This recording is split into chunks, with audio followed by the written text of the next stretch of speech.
Hezbollah ने Israel के तेल अवीव पर ड्रोन से हमला किया है, उधर इजराइल की तरफ से भी चाहे हमास हो हिजबुल्लाह हो, उन पर हमले लगातार जारी हैं। हिजबुल्लाह के कई लड़ाके भी मारे गए हैं। इसी पर करेंगे चर्चा। मेहमान हमारे साथ जुड़ गए हैं, आपका परिचय करवा देते हैं। संजीव श्रीवास्तव जी हमारे साथ जुड़ गए हैं, विदेश मामलों के जानकार हैं। सर बहुत स्वागत है आपका। Retired group captain doctor V N Jha ji जुड़ गए हैं, रक्षा विशेषज्ञ हैं। सर आपका भी बहुत बहुत स्वागत है। संजीव श्रीवास्तव जी, पहला सवाल मेरा आपसे ही होगा, क्योंकि देखिए इजराइल का ये हमला पहली बार नहीं है, हम लगातार हमले देख रही हैं, लेकिन जिस तरीके से स्थिति बनती हुई नजर आ रही है, ऐसा लग रहा है कि अभी इस युद्ध पर विराम नहीं लगने वाला है। देखिए, इजराइल की जो आतंकवाद के विरुद्ध जो कार्रवाइयां हैं जी, वो और अधिक तेज होती जा रही है। ये बात बिल्कुल स्पष्ट है जी। व्हाइट हाउस में डोनाल्ड ट्रंप की जो वापसी है, ये इन आतंकी संगठनों के लिए और ईरान के लिए एक बुरी खबर है, इसमें कोई दो राय नहीं है। इजराइल वर्तमान समय में आतंकवाद के विरुद्ध सबसे बड़ी लड़ाई लड़ रहा है और इजराइल ने हमास को पतन की अवस्था में पहुंचा दिया है और उसका अगला जो टारगेट है वो हिजबुल्लाह है। और हिजबुल्लाह के खिलाफ भी आने वाले समय में जो जैसे कि मैंने कहा कि ये जो कार्रवाइयां हैं और तेज होंगी, उसी के साथ साथ अगला निशाना हुती भी होगा और हुती के खिलाफ भी इजराइल जो है जब उसके हिजबुल्लाह के ऑपरेशंस में उसे बड़ी सफलताएं जब मिल जाएंगी और एक सक्सेस मिल जाएगी, उसके बाद वो हुती की तरफ बढ़ेगा, इसमें कोई दो राय नहीं है। देखिए, आतंकवाद के विरुद्ध इजराइल किसी तरीके का कोई चांस नहीं ले सकता, क्योंकि इजराइल को इस बात का लगातार एक शक है कि यदि हिजबुल्लाह इंटैक्ट रह गया और हिजबुल्लाह ने लगातार अगर 7 अक्टूबर को हमास ने इजराइल के ऊपर हमला किया था, तो 8 अक्टूबर से हिजबुल्लाह ने भी हमले शुरू कर दिए थे और हिजबुल्लाह भी कोई 7 अक्टूबर जैसा जो साजिश है वो सदन लेबनान से कर सकता है, इजराइल के विरुद्ध कर सकता है, ऐसे उसके मंसूबे हैं। और इसको ध्यान में रखते हुए इजराइल अब अपनी सुरक्षा को इंश्योर करने के लिए वो हिजबुल्लाह को टारगेट कर रहा है और हिजबुल्लाह के ऊपर बड़ी कार्रवाई कर रहा है। तो ये मेरा ऐसा मानना है कि ये जो कार्रवाइयां हैं इजराइल की लगातार जारी रहेंगी, इसमें और अधिक तेजी आएगी। मैं इसमें एक बात और ऐड करना चाहता हूं, क्योंकि डोनाल्ड ट्रंप एक ऐसे नेता हैं अमेरिका के और जो कि इजराइल का बहुत सबसे क्लोज एलाई है। वो आतंकवाद और अतिवाद के ऊपर बड़ी कठोर कार्रवाइयां करते हैं। पिछली बार अगर डोनाल्ड ट्रंप का कार्यकाल देखें तो उन्होंने इस्लामिक स्टेट की जो फिजिकल टेरिटरी उसने बना रखी थी रक्का और मोसुल में, उसको पूरी तरह से नेस्तनाबूद कर दिया था। उसी तरह अबू बकर अल बगदादी को उन्होंने एक ऑपरेशन में मार गिराया था। कासिम सुलेमानी जो IRGC के कुछ फोर्स के कमांडर थे, उनको भी राष्ट्रपति ट्रंप के आदेश पर 2020 में बगदाद में एलिमिनेट किया गया था एक ड्रोन स्ट्राइक में। तो इसी तरीके की जो कठोर कार्रवाइयां डोनाल्ड ट्रंप भी करने के लिए जाने जाते हैं, बेंजामिन नेतन्याहू तो कठोर है ही। तो ये आतंकी संगठनों के लिए जो डोनाल्ड ट्रंप और बेंजामिन नेतन्याहू का ये जो डेडली कॉम्बिनेशन है वो बहुत भारी पड़ने जा रहा है। और मेरा ऐसा, जैसे मैंने कहा कि ये जो कार्रवाइयां हैं लगातार जारी रहेंगी, इसमें और अधिक तेजी आएगी। बिल्कुल, लगातार कार्रवाइयां तो चल ही रही हैं, लेकिन न केवल 2 देशों पर यह फर्क पड़ रहा है, इसका पूरी दुनिया पर फर्क पड़ता हुआ नजर आ रहा है। वीएन झा जी भी हमारे साथ लगातार बने हुए हैं। वीएन झा जी, देखिए इजराइल की तरफ से लगातार बमबारी तो की ही जा रही है, हिजबुल्लाह के खात्मे को लेकर भी इजराइल लगातार अग्रसर नजर आ रहा है, लेकिन हिजबुल्लाह की तरफ से भी इजराइल पर हमला किया गया, तेल अवीव पर ड्रोन से हमला किया गया है। ऐसे में इजराइल को कितना नुकसान हो रहा है? माधवी जी, अभी श्रीवास्तव जी ने काफी विस्तार से सब कुछ समझाया कि किस तरह से प्रोग्रेशन हो रहा है। मिलिट्री पॉइंट ऑफ व्यू से मैं आपको बताता हूं कि इस्राइल हवाई हमले जरूर कर रहा है और हवाई हमले जितने हो रहे हैं सब बड़े सटीक हो रहे हैं। ये इंटेलिजेंस बेस्ड हवाई स्ट्राइक्स हैं कि जहां जहां पे हिजबुल्लाह का असला बारूद जमा किया गया है, रॉकेट्स या मिसाइल्स जमा किए गए हैं, ठीक वहां पे हो रहा है। क्योंकि हम देख रहे हैं कि जितने वीडियोस में ये स्ट्राइक हमने देखे हुए हैं, वहां पे प्राइमरी स्ट्राइक के बाद, मतलब जो जहां पे हवाई जहाज से मिसाइल दागा गया, वो दागने के बाद, वो फटने के बाद वहां पे सेकेंडरी एक्सप्लोजन होते हैं। इसका मतलब ये होता है कि वहां पे बहुत सारे बम, गोला बारूद या मिसाइल्स या रॉकेट वो वहां पे जमा किए गए थे और वो सेकेंडरी ब्लास्ट थे। तो इस तरह से ज़्यादातर जो इस्राइल के हवाई हमले हैं, इसमें हिजबुल्लाह के गोला बारूद, उसके मारक क्षमता, लड़ाई क्षमता ये सब नष्ट किए जा रहे हैं। एक और बात है कि जहां भी हिजबुल्ला अपने ये गोला बारूद रखता है, तो आपको तो ये मान के चलना पड़ेगा कि वहां पे 5, 10, 15, 20 जो हिजबुल्ला के जो टेररिस्ट हैं वो भी होंगे, वो भी मारे जाते हैं। तो ये चल रहा है लेकिन ये इशू नहीं है।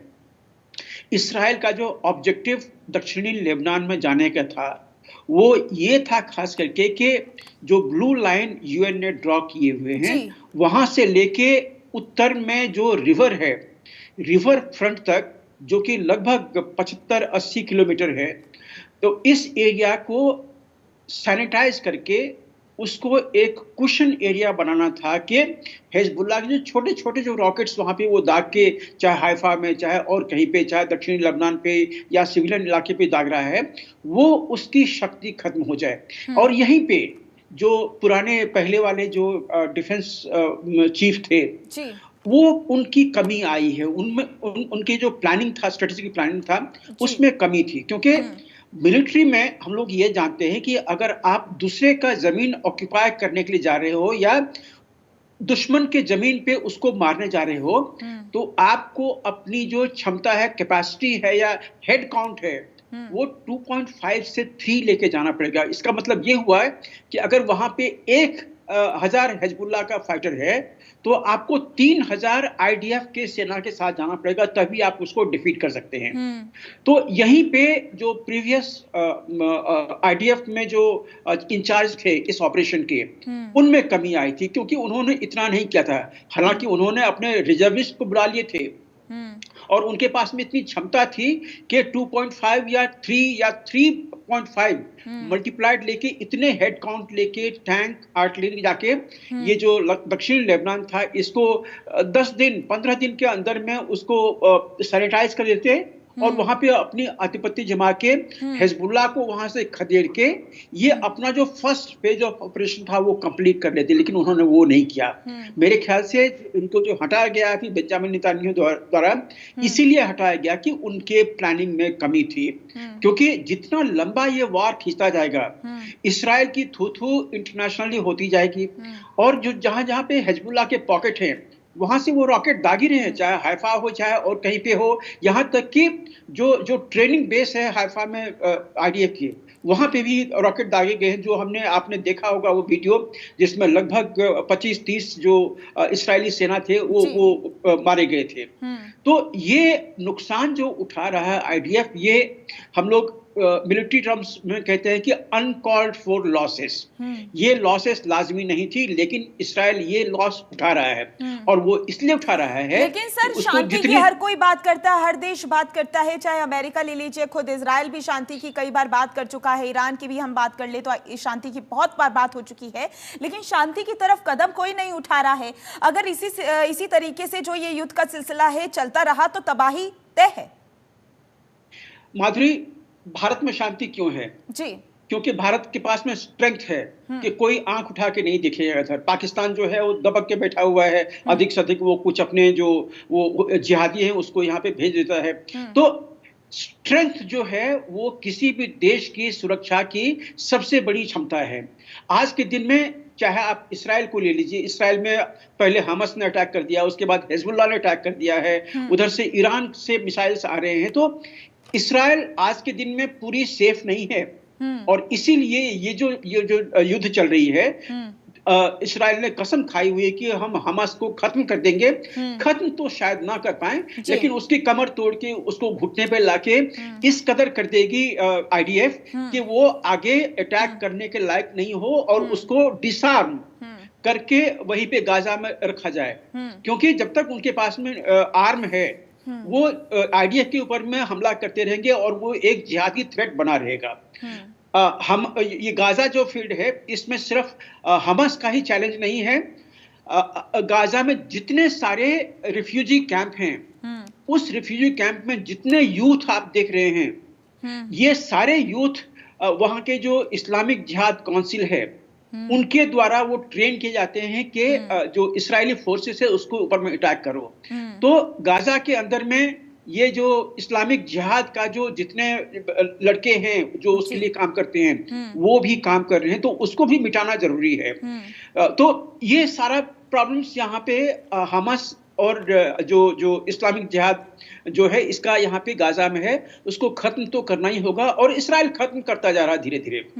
आज के दिन में जहां भी मास कांग्रीगेशन होती है गाजा के अंदर में, आप ये मान के चलिए कि उसमें 50% जो हैं वो हमास के फाइटर हैं जो सिविलियन के साथ में आके मिल के बैठ रहे हैं, और बाकी जो 50% हैं उसमें से ज्यादा या तो उसके सपोर्टर्स हैं या उसके सिंपथाइजर्स हैं जो उनके लिए शील्ड बन के खड़े हो जाते हैं। आज के दिन में हो क्या रहा है, जब ये फ्राइडे का इनका खुतबा होता है किसी मस्जिद के पास में, तो उसमें ये हमास के फाइटर्स जो हैं ये अपने बच्चों को, बीवी को ढाल बना के वहां पे लेके जाते हैं। तो जब वहां पे जब अटैक होता है तो लाजमी है कि उसमें जितने लोग गए हुए हैं, बॉम्ब ये नहीं देखता है कि सामने में औरत है या बच्चे हैं या एक्चुअली हमास के टेररिस्ट हैं, वो वहां पे अपना काम करके आया था वो बॉम्ब। तो ये जो बेसिक प्रॉब्लम है ये गाजा की है। अब बात बची, मैं थोड़ा सा 1 मिनट सिर्फ लूंगा, बात बची लेबनान का। लेबनान में हिजबुल्लाह की शक्ति जब तक वहां पे छीड़ नहीं होती, हिजबुल्लाह का जो ये कार्यक्रम है चलता रहेगा।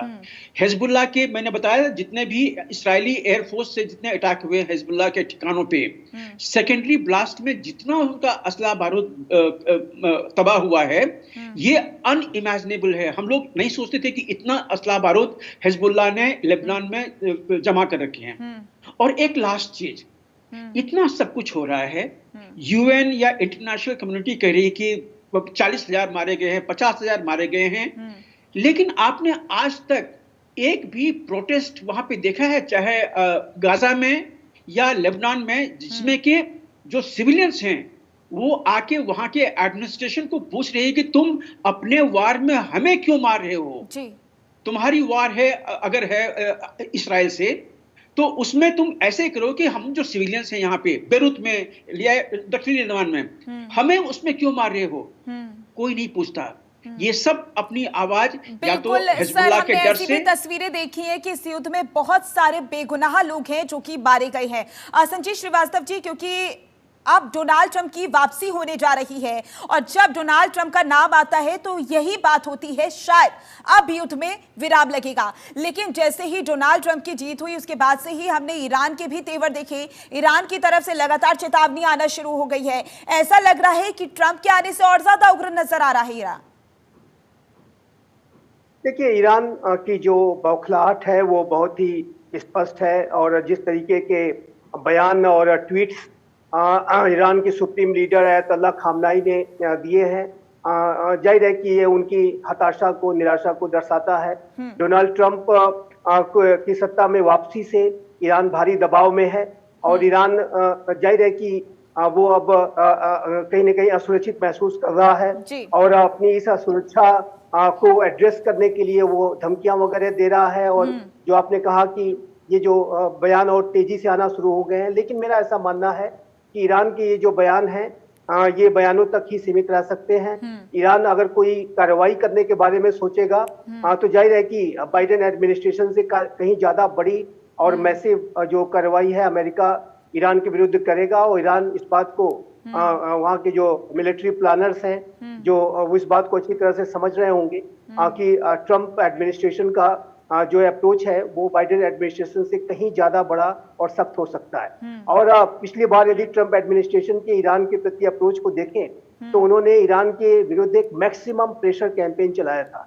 ईरान को पूरी विश्व इकोनॉमी से काटने का काम किया था। ऑयल का जो ईरान का जो एक्सपोर्ट था उसको उन्होंने एकदम बिल्कुल नगण्य कर दिया था। तो ये जो पूरी ऐसी स्थिति ट्रंप फिर से कर सकते हैं, और ट्रंप ईरान के प्रति बेहद सख्त रुख कैंपेन ट्रेल के दौरान भी लगातार दिखाते रहे।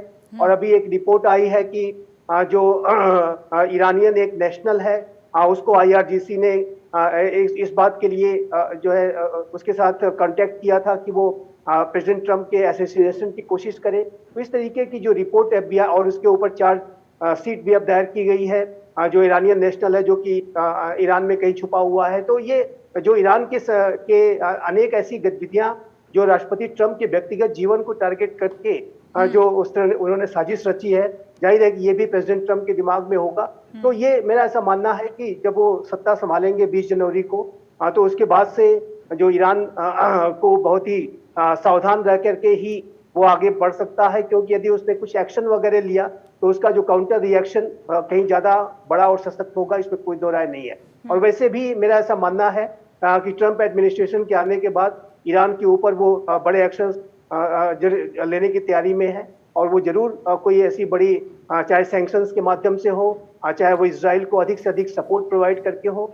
तो मेरा ऐसा मानना है कि राष्ट्रपति ट्रंप यद्यपि की युद्धों के विराम की बात करते हैं, लेकिन वो युद्ध का जो विराम है वो ताकत के साथ करेंगे। अगर वो ताकत ईरान को दिखाएंगे तो ताकत उस पोजीशन ऑफ स्ट्रेंथ के दबाव में आकर के ईरान संभव है कि वो युद्ध वगैरह के बारे में न सोचे। तो ये जो अप्रोच है युद्ध के विराम का, वो राष्ट्रपति ट्रंप का एक पोजीशन ऑफ स्ट्रेंथ के साथ ही करने का होता है।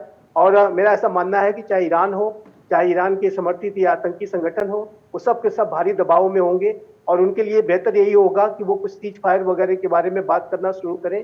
अन्यथा यदि ईरान ने किसी तरीके की इजराइल के ऊपर कार्रवाई की तो अमेरिका का जो रिस्पांस है कहीं ज्यादा बड़ा और डायरेक्ट हो सकता है, क्योंकि बाइडेन एडमिनिस्ट्रेशन भी आप देखिए तो बाइडेन एडमिनिस्ट्रेशन ने बहुत ही स्पष्ट रूप से जो है ईरान को चेतावनी दी थी कि आपने एक हमला किया, इजराइल ने एक हमला किया, काउंटर स्ट्राइक की, इसके बाद यदि ईरान ने कुछ और किया तो अमेरिका तैयार है और अमेरिका सीधी कार्रवाई कर सकता है। तो ये जो अमेरिका का अप्रोच है ये कंटिन्यू रहेगा, और मैंने कंटिन्यू ही नहीं बल्कि कहीं ज्यादा और ट्रंप एडमिनिस्ट्रेशन के दौरान ये सख्त होने जा रहा है। ये मैं स्पष्ट रूप से देखता हूँ। बिल्कुल सर, देखना होगा कि ट्रंप के आने के बाद अमेरिका की तरफ से क्या कुछ एक्शन लिया जाता है, कितने बड़े फैसले लिए जाते हैं। सभी की नजरें इसी पर टिकी हुई है, क्योंकि युद्ध लगातार बढ़ रहा है और तीसरे विश्व युद्ध की बात भी कही जा रही है। हालांकि हर बार आप लोगों से बातचीत हुई है और हर बार आपने यही कहा है कि अभी तक तीसरे विश्व युद्ध की जो संभावना है वो बनती हुई नजर नहीं आ रही है। वीएन जान जी, क्योंकि देखिए स्थिति बेहद ही खराब हो रही है और ईरान भी पूरी तैयारी कर रहा है इजराइल पर हमले की, क्योंकि जब इजराइल ने पलटवार किया उसके बाद से ही ईरान ने चेतावनी देना शुरू कर दिया।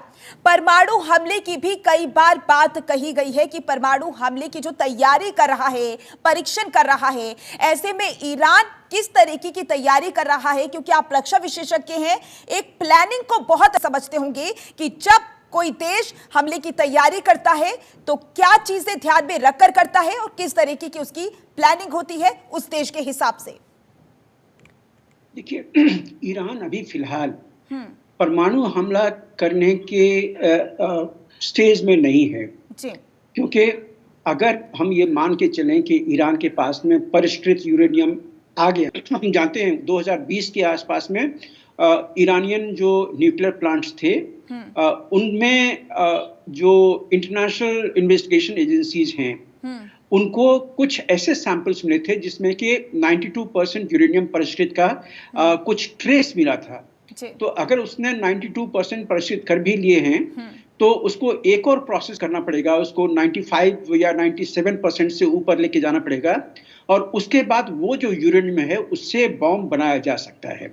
लेकिन बॉम्ब बनाना इतना आसान नहीं है, उसमें बहुत सारे टेक्नोलॉजीज इन्वॉल्व हैं जो कि ईरान के पास उस समय में नहीं था, लेकिन उसको देने के लिए बाकी लोग तैयार हैं। चाहे पाकिस्तान की बात कर लें, चाहे चीन की बात कर लें, रूस शायद इसमें इन्वॉल्व नहीं होगा, लेकिन चीन और पाकिस्तान तो जरूर उसको वो टेक्नोलॉजी दे सकते हैं जिससे कि ईरान सशक्त हो और अमेरिकी जो इंटरेस्ट है उस पे हनन हो सके। तो इसके लिए वो दोनों साथ आ सकते हैं। इसमें एक और स्टेज है, अगर आप ऐसा बॉम्ब बनाएं जैसे कि यूएसए ने बनाया था और हिरोशिमा और नागासाकी के गिराया था, तो आप अपनी हवाई जहाज में उस बॉम्ब को लेके जा सकते हैं और डेजिग्नेटेड स्पॉट पे आप उसको गिरा सकते हैं, उससे तबाही हो जाएगी। लेकिन अगर आप उस स्टेज में नहीं है कि हवाई जहाज से उसको गिरा दें, तो इसके लिए फिर आपको ये जो टारगेट एक्विजिशन और टारगेट पे जाके फटने की बात होती है मिसाइल के थ्रू, ये बिल्कुल अलग टेक्नोलॉजी होती है जो कि अभी फिलहाल ईरान के पास में नहीं है। ईरान ने जो अपने बैलिस्टिक मिसाइल्स बनाए हुए हैं उसमें MIRV multiple independently release vehicle वो चीज दिए गए हैं। तो उस MIRV में ये बॉम्ब्स जो होते हैं न्यूक्लियर बॉम्ब, इसको लेके जाने का और इसको टारगेट पे रिलीज करने का और इनिशिएट करने का ये एक बड़ा स्पेशल टेक्नोलॉजी होता है जो अभी ईरान के पास नहीं है। ये सिर्फ रूस के पास में है। क्या रूस ये टेक्नोलॉजी ईरान को देगा? हमें संदेह है। ये ऐसा हम मान के नहीं कर सकते हैं, क्योंकि रूस भी ये जानता है, रूस भी जो जिहादी विडंबना है उसको काफी बार अपनी धरती पे झेल चुका है। जिहादी किसी के नहीं होते हैं। आज अगर रूस ईरान को अगर ये सारी चीजें देता है तो कल को यही सांप रूस को भी जाके काटेगा, इसमें कोई दोहराई नहीं है। अब बात बची कि क्या न्यूक्लियर बॉम्ब इसमें यूज हो सकता है। तो देखिए, न्यूक्लियर बॉम्ब जो होता है हम लोग आसानी से बात कर लेते हैं ये, लेकिन बड़ी डिवास्टेटिंग आर्सेनल है। इसमें डिवास्टेशन इतनी होती है कि आप कल्पना नहीं कर सकते हैं। तो हम लोग आसानी से बात तो कर लेते हैं, लेकिन कोई भी इसको यूज करने से पहले 2 बार सोचेगा। और यहाँ पे इसराइल को मैं कहता हूं कि इसराइल जिम्मेदार मुल्क है, वो इसको जल्दी यूज नहीं करेगा। लेकिन ईरान की हम बात नहीं कर सकते, वो जिहादी मानसिकता है उनमें।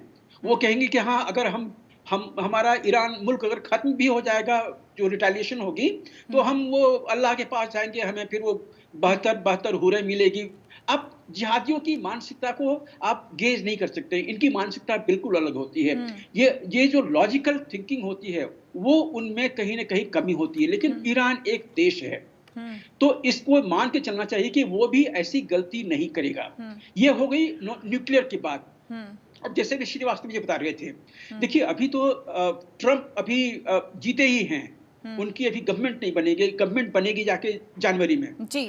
तब तक कोई ऐसी पॉलिसी जो इनफोर्स होती है, जो कि अगर प्रधानमंत्री मोदी जिस दिन प्रधानमंत्री बन गए थे, उसके अगले दिन से उन्होंने अपने कार्यक्रम, जो उनका अपना प्लान था, उनका विजन था, उनको इन्फोर्स कर दिया था। लेकिन ये चीजें ट्रंप अभी नहीं कर सकते हैं। हाँ, बाइडेन एज अ गवर्नमेंट वो 2 बार सोचेंगे कि क्या कोई नई एक स्थिति पैदा की जाए जो कि ट्रंप को पसंद ना हो, क्योंकि कोई भी नई जब प्लानिंग करते हैं तो उसको इम्प्लीमेंट करने के लिए जो बाइडेन की बात ले ले या फिर डोनाल्ड ट्रंप की बात ले ले, दोनों की मानसिकता अलग है, प्लानिंग अलग होती है और जो फैसले होते हैं वो अलग होते हैं। ऐसे में देखना होगा अब इस युद्ध की स्थिति क्या बनती हुई नजर आती है। आप दोनों का बहुत बहुत शुक्रिया इस चर्चा में जुड़ने के लिए।